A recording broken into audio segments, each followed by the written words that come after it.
আজকে ফেরারত টানার সময় কুমারঘাটে যে ঘটনাটা হলো, আমি শোকাহত এই ঘটনাতে এবং নিহত পরিবারদের প্রতি গভীর সমবেদনা জানাচ্ছি।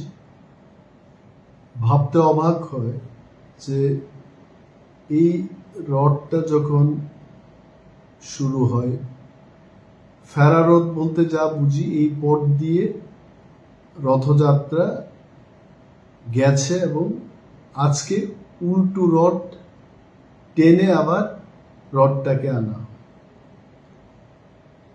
আমার একটা প্রশ্ন হলো যে প্রশাসনকে জানানো হলো, এটা নিশ্চয়ই জানিয়েছে এবং প্রশাসনের লোক সেখানে ছিল। যাওয়ার পথেই যদি রথটা যেতে পারে, আজকে ফেরার পথে এই ঘটনা কেন হল? সেখানে প্রশাসনিক আধিকারিকদের জানা উচিত ছিল, জিজ্ঞেস করা উচিত ছিল। পুলিশ বাহিনী যেখানে যারা প্রহরারত ছিলেন, তারা নিশ্চয়ই ঘটনাটা নিজের চোখের সামনে দেখেছে।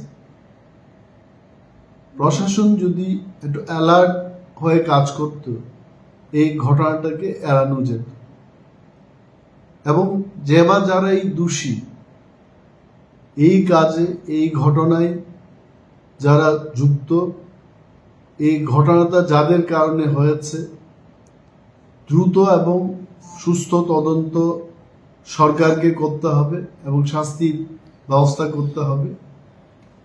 যারা মারা গেছেন তাদের প্রত্যেকটি পরিবারের হাতে এটা বিরোধী দলনেতা হিসেবে আমার দাবি থাকবে, মিনিমাম 20 লাখ রুপিস কম্পেনসেশন দেওয়া হোক এবং যারা গুরুতরভাবে আহত হয়েছেন